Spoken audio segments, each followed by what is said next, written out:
جب اسرائیلی اسٹیٹ بن گئی تو اسرائیلی اسٹیٹ باقی رہی، بن کے آئی on the basis of a very high network of spying,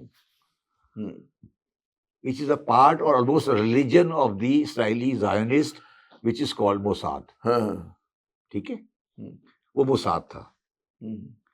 Mossad نے جو سب سے زیادہ موساد کا سب سے بڑا شاگرد تھا، جس نے موساد کو ایک کام دیا گیا کہ آپ یہ کام کریں، اور وہ کام تھا موساد نے کیا کنگ رضا پہلوی کے لیے ساوک بنانے کا. ساوک جو تھی ایران کی، وہ موساد کی سبسیڈری کمپنی تھی. اچھا، اس پہ کوئی ڈسپیوٹ نہیں ہے. اچھا، میں ساوک کے بارے میں مجھے پتہ ہے، بڑی لیتھل قسم کی انٹیلیجنس ایجنسی ہوتی تھی، بڑا ایران کے زمانے میں. ساوک جو تھی وہ under the direct training and the control of Mossad ہوتی تھی. اچھا، ٹھیک ہے. اور اسرائیل اس وقت سعودی عربیہ کی بہت زیادہ پولیٹیکل امپورٹنس نہیں تھی، تو امریکہ کے دو اس علاقے میں ٹاؤٹ ہوتے تھے، ایک اسرائیل اور ایک ایران. ٹھیک ہے. اور وہ دونوں انڈر موساد کام کرتے تھے اور CIA کام کرتے تھے، اور وہ اتنے اسٹرانگ تھے کہ شہنشاہ ایران کا ریکارڈڈ اسٹیٹمنٹ ہے پاکستان کے بارے میں کہ you don't need to develop navy because we are the protector of Persian Gulf and the Arabian sea. اور آج جو پاکستان کی نیوی تھوڑی ہلکی نظر آتی ہے، اس کی وجہ یہ ہے کہ شہنشاہ ایران نے ہمیں نیوی کی گارنٹی دی ہوئی تھی. یہ موساد کی اور اس کی یہ تھی گارنٹی تھی. یہ ساری کہانی اپنے طور پہ چل رہی تھی. فلسطین کی کہانی الگ کہانی ہے. فلسطین کے ساتھ زیادتی ہو رہی تھی، ان کو مار رہے تھے. اس کہانی کا ایک الگ ڈائمینشن ہے.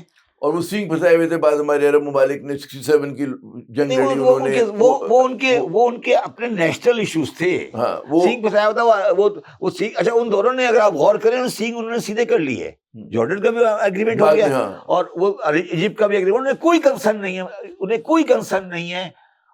کنسرن نہیں ہے فلسطینیز کے ساتھ. نہیں ہے نا، ایک اور ہوا نہیں ہے نا. ٹھیک ہے. اچھا،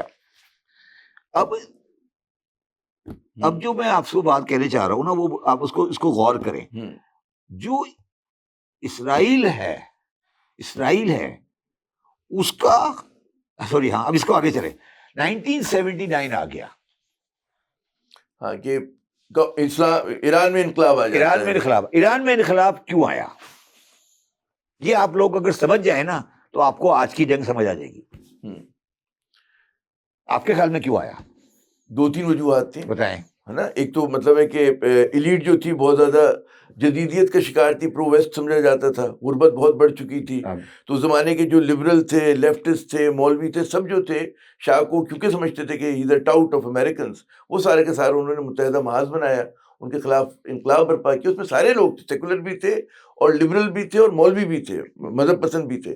مگر بعد میں پھر جب خمینی کا فیس آیا تو انہوں نے، جب انقلاب برپا ہو گیا تو انہوں نے باقی لبرلس کو اور سیکولر اور کمیونسٹوں کو، انہوں نے دو پارٹی جیسے بڑی فعال تھی ان کو پٹائی وٹائی کر کے. اچھا، یہ آپ کی بات پارشلی، یہ بات پارٹلی ٹرو ہے. ہاں، پارٹلی ٹرو ہے. ایران کا انقلاب آیا because of the operation by SAVAK. جبر بہت تھا ان کا. آپ کبھی آپ ایک پروگرام کریں میرے ساتھ، میں وہ کتابیں لے کر آؤں گا جو ایرانی میڈیا نے لکھی ہیں، ایرانی نے لکھی ہیں ساوک کی آپریشن کے بارے میں. شاہ تو ایک صرف سمبل تھا. ساوک اور